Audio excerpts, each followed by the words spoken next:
Menghadapi era industri 4.0, berbagai sektor terus berusaha untuk memberikan pelayanan terbaik yang dapat memudahkan para pengguna layanannya. Berbagai sektor ini terus berusaha memberikan inovasi-inovasi berbasis digital yang pastinya sejalan dengan kebutuhan penggunanya. Tak terkecuali sektor keuangan atau perbankan.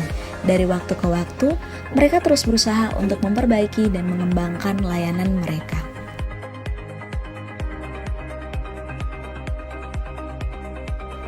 Dunia perbankan sendiri telah mengalami banyak perubahan dari waktu ke waktu.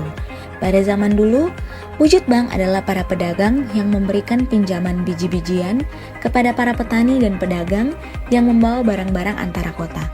Di Indonesia sendiri, perkembangan perbankan dimulai pada masa sebelum kemerdekaan, lalu berlanjut ke masa Orde Lama, masa Orde Baru, masa Faktor 88, dan masa Reformasi.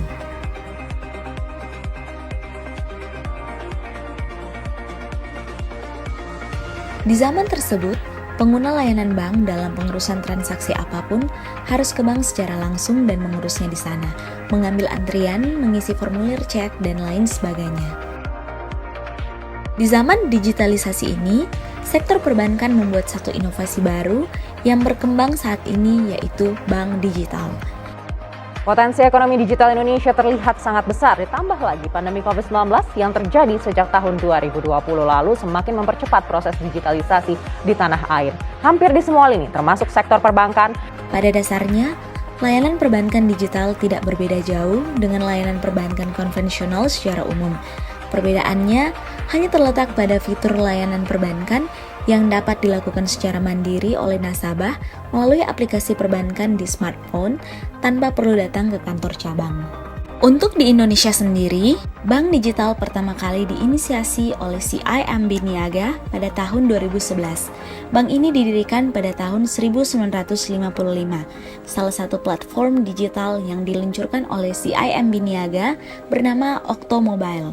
Ini merupakan super app yang dilengkapi dengan fitur-fitur layanan pendukung sehingga nasabah bisa melakukan beragam aktivitas secara mandiri langsung dari ponsel. Layanan tersebut diantaranya tabungan, transaksi, investasi, dan pinjaman. Lalu sejauh mana perkembangan digitalisasi di Indonesia? Kalau kita lihat data Bank Indonesia itu transaksi elektronik masyarakat yang berbasis gadget terutama ya itu meningkat sangat pesat. Pada tahun 2017 nilainya hanya 12 triliun, tetapi kemudian pada tahun 2021 sudah 305 triliun. Artinya lompatannya sudah berkali-kali lipat dan tahun 2022 ini diperkirakan akan mencapai 358 triliun. Kalau kita lihat pertumbuhannya, memang pandemi membantu pertumbuhan transaksi elektronik ini ya, karena kalau kita lihat pada tahun 2020 saja pertumbuhannya hanya 27,6% dari sisi nilai ya, transaksi elektronik.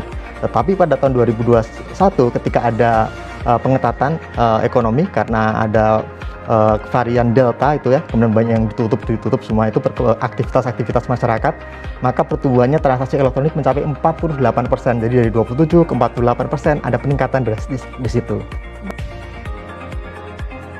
Kini, bank digital terus mengalami perkembangan. Tidak hanya CIMB Niaga, bank digital lainnya juga mulai bermunculan. Di tengah pandemi COVID-19, di mana masyarakat harus mengurangi mobilisasi ataupun tatap muka, bank digital menjadi solusi untuk bertransaksi tanpa harus keluar rumah.